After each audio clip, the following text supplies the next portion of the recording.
Espace TV. Bonsoir à toutes et tous, bienvenue au 19h45 sur Espace TV. Au sommaire de cette édition, ouverture des audiences criminelles ce mardi au TPI de Mafanko. Les dossiers examinés au nombre de 107 traitent du trafic international de drogue, de viol et attaques à main armée. Et puis le 25 avril prochain, c'est la date ultime de la CEDEAO à laquelle le CNRD devrait se plier pour échapper aux sanctions de celle-ci. La junte est invitée à soumettre un chronogramme dans un délai raisonnable pour un retour à l'ordre constitutionnel.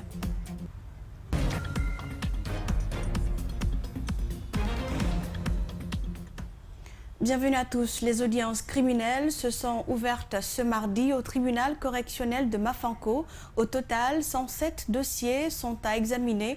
Parmi ces dossiers, il y a le trafic international de drogue à haut risque, le viol et des attaques à main armée. Dès l'ouverture des travaux, le tribunal a rassuré que le droit sera dit durant ce procès qui prendra quelques semaines. Djibril Ba, Tierno Sadouba. Une dizaine de personnes ont comparu devant le juge de Mafanko. Elles sont accusées pour des faits de trafic illicite de drogue à haut risque et de complicité, des cas de viol et des attaques à main armée. Ces audiences ont été longtemps programmées sans se tenir. C'est là aux grandes dames des accusés qui voyaient leur séjour se prolonger à la maison centrale de Conakry. Je vous ai dit à l'entame que l'organisation de ces audiences était une préoccupation. Vous constaterez que le détenu le plus ancien est en détention depuis 2014, à peu près 8 ans. Ce n'est pas normal. 107 dossiers criminels sont à examiner. Par contre, le tribunal correctionnel de Mafanko donne d'abord la priorité à 8 dossiers. Des dossiers qui relèvent des infractions devenues monnaie courante, le viol et le trafic de drogue. Actuellement, avec l'existence des tribunaux criminels, l'avantage, c'est la célérité. Le procureur général près la cour d'appel de Conakry marque sa présence à l'ouverture des travaux. Il souhaite que la dynamique qu'il a enclenchée il y a quelques semaines soit suivie par le tribunal de Mafanko. En pédagogue, il a martelé comme partout ailleurs. Mais nous demandons, si à la lumière des débats, il n'y aura pas des éléments de preuve tangibles de retenir la responsabilité de la personne, il demande au ministère public de ne pas être seulement dans la réquisition à charge. Si les éléments ne tiennent pas, nous requérons à charge et à décharge. Le jugement des procès criminels était du ressort des cours d'assises.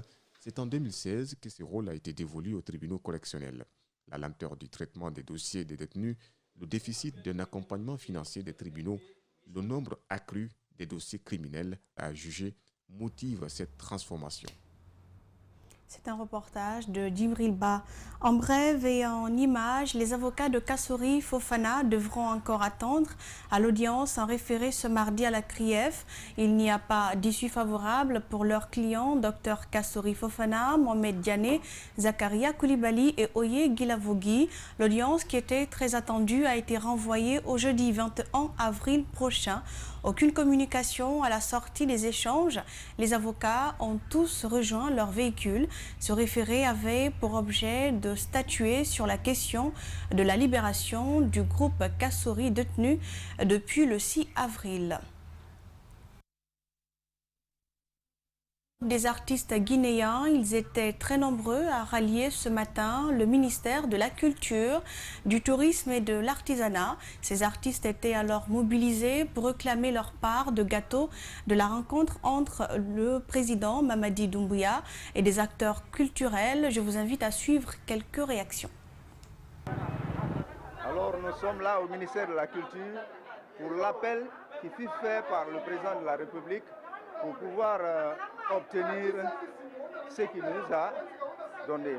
Malheureusement que Inamgui n'a pas pu donner l'information très bien, mais le président a été sage, il nous a dit de venir dans notre ministère de tutelle pour négocier et que le ministère dépose le rapport pour que nous puissions être en possession de ce que les autres ont eu.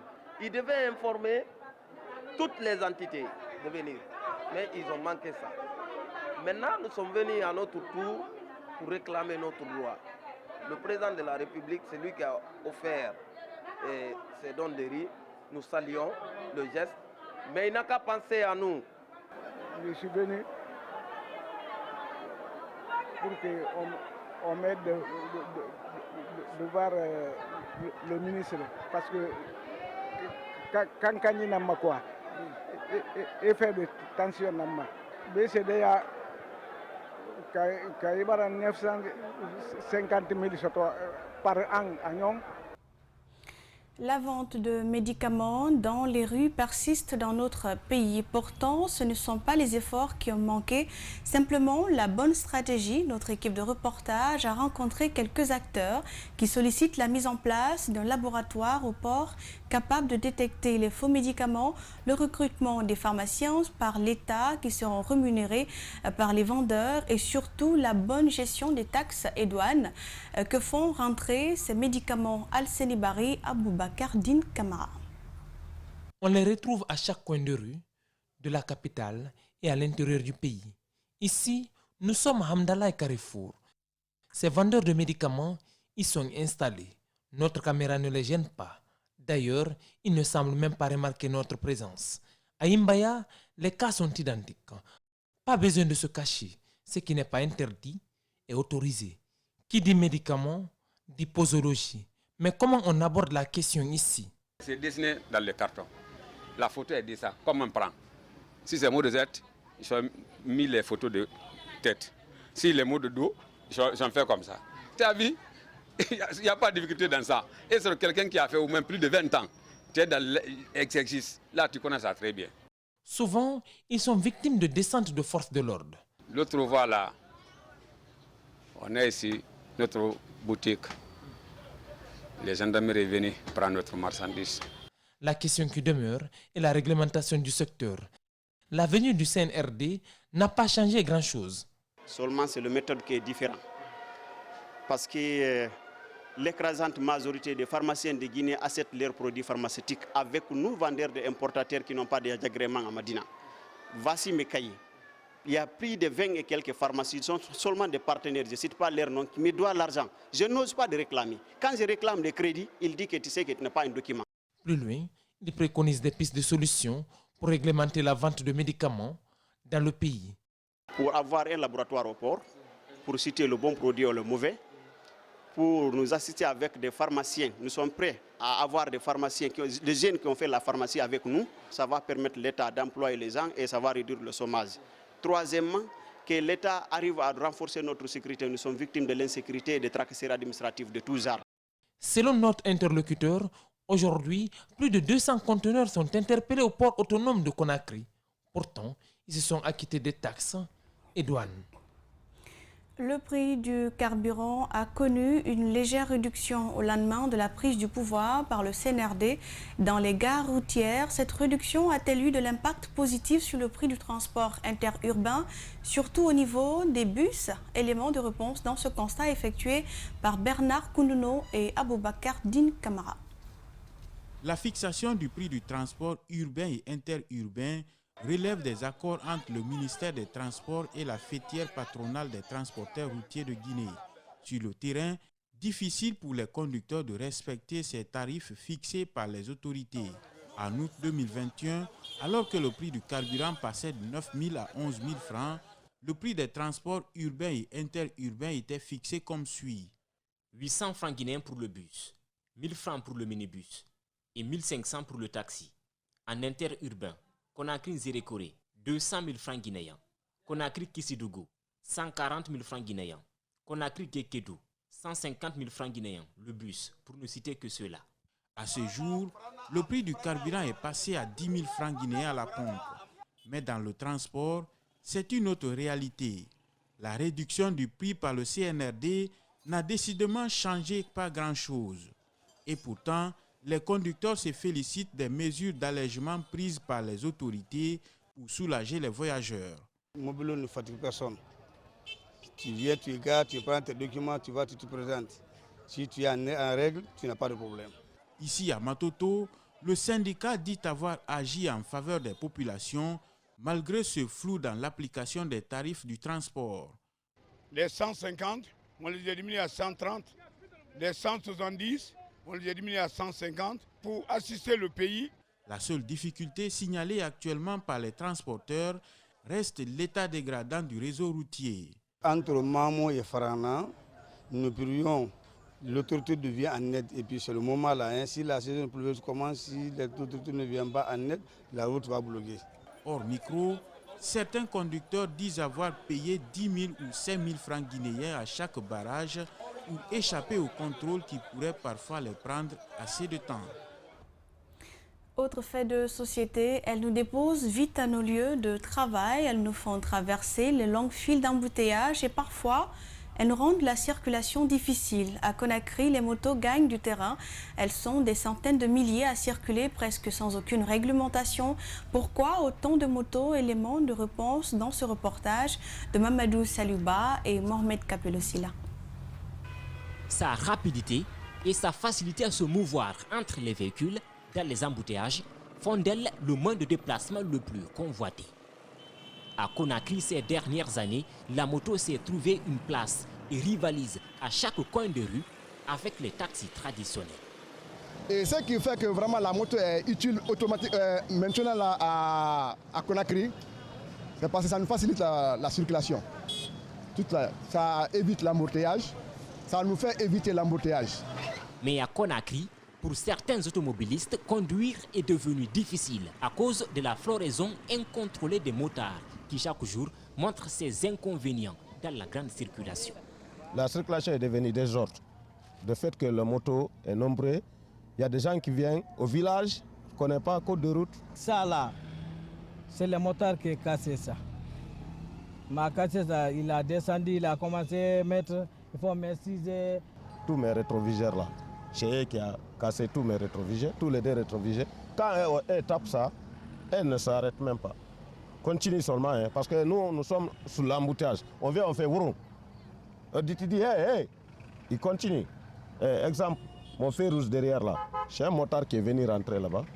Mais pourquoi l'explosion des motos dans la capitale? Pourquoi l'État peine à réguler la circulation? Le manque d'emploi est une réponse, le manque de moyens de déplacement est une autre, et il y a une troisième explication assez proche de la politique chinoise. Petit argent, petit travail, petit argent, petite machine ou petite moto. Je pense bien que ça peut quand même jouer un des facteurs pouvant permettre à tout le monde d'avoir accès à une moto. Aujourd'hui, à Conakry, le nombre de motos explose et avec des accidents de la circulation qui deviennent récurrents. Un reportage de Mamadou Saluba. Nous partons pour l'intérieur du pays à Kankan. Un bébé d'environ 3 mois a été retrouvé abandonné ce week-end par sa mère dans la cour de l'église catholique Notre-Dame des Victoires et de la Paix. La jeune dame aurait trompé l'apparence des femmes qui nettoyaient la cour pour déposer son bébé sur le banc avant de disparaître. Les explications avec Alpha Omar Koïta, notre correspondant régional. Ce bébé âgé d'environ 3 mois a été abandonné par sa mère dans la cour de l'église catholique Notre-Dame des Victoires et de la Paix de Kankan. Maricia Tenkiano, qui était en train de balayer la cour de l'église avec ses pères, dit avoir porté une attention particulière sur la jeune mère. Au matin, on était venu pour le nettoyage comme d'habitude. Et entre-temps, j'ai vu une femme ici, assise sur le banc. Elle avait un bébé avec un plastique bleu où étaient les habits de bébé. Mais elle donnait à téter à son enfant. Comme le bébé s'est endormi un peu, elle a mis le bébé sur le banc. Elle a fait comme si elle était au téléphone. Elle a manipulé le téléphone et elle a profité. En partant, elle est passée me saluer. Elle m'a salué en kissi. Elle me dit, Tanti, c'est. Je l'ai répondu. Elle est sortie. Le bébé était là, sur le banc. Convaincue de la disparition de la jeune dame, ces femmes ont aussitôt alerté leurs responsables de culte avant de conduire l'enfant au commissariat urbain de Kankan pour la déclaration. D'abord, nous avons constaté que l'enfant, c'est masculin, il est âgé environ de 2 à 3 mois. La suite, nous allons faire le procès verbal de constat, on va envoyer devant le procureur et le procureur nous dit que lui aussi va saisir le président du tribunal pour toute éventualité si pour l'adoption de l'enfant. Le responsable des questions de l'enfance à l'inspection régionale de la promotion féminine de l'enfance et des personnes vulnérables confie que c'est un phénomène récurrent. C'est une période où on constate vraiment beaucoup de cas d'abandon de bébés. Parce que la femme, soit elle était venue comme aide ménagère, Elle a contracté une grossesse non désirée, donc elle préfère ne pas rentrer au village ou chez elle avec un... À en croire Mohamed Mariam Keïta, il y a des conditions à remplir pour adopter un enfant abandonné. Ce n'est pas parce que vous avez recueilli un bébé que l'État va vous donner. Non, c'est si vous avez tout ce qui est, tous les atouts en termes du point de vue social, du point de vue économique, du point de vue comportemental, que l'État prend la décision vraiment, dans l'intérêt supérieur de cet enfant, de vous accorder la garde ou l'adoption de ce bébé. En attendant que le procureur de la République près le tribunal de première instance de Kankan ne se prononce sur le sujet, le bébé est confié à celle qui l'a retrouvé.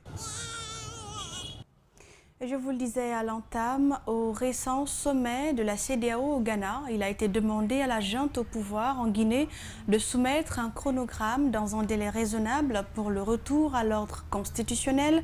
Le 25 avril prochain, c'est la date ultime de la CEDEAO à laquelle le CNRD devrait se plier pour échapper aux sanctions de celle-ci. Malik Sangiana Kamara, Alseni Kamara, reportage. À partir du 25 avril prochain, dans moins d'une semaine, si le chronogramme n'est pas établi et soumis par le CNRD pour un retour à l'ordre constitutionnel, la Guinée risque gros. L'épée de Damoclès de la CEDEAO plane sur la tête des autorités de la transition si toutefois ce délai n'est pas respecté. La Guinée pourra-t-elle échapper à la colère de la CEDEAO? Oui, c'est bien possible d'après cet acteur politique. Je pense que la procédure est sous contrôle et que le 25 avril est tenable. Il n'y a pas question d'avoir peur ou quoi que ce soit. Sortir un chronogramme ne doit pas poser normalement des problèmes au CNRD. Déjà, les acteurs politiques, dans leurs mémos à l'occasion des journées de concertation avec le président de la transition, ont fait des propositions de dates pour la tenue des élections. Vont-ils accepter à l'unanimité le chronogramme qui va être publié? Ces citoyens en doutent. Le CNRD, pour ne pas qu'il soit sanctionné, c'est de sortir un chronogramme d'ici le 25, ils peuvent le faire pour ne pas être sanctionné. Même si le chronogramme ne sera pas accepté par tout le monde.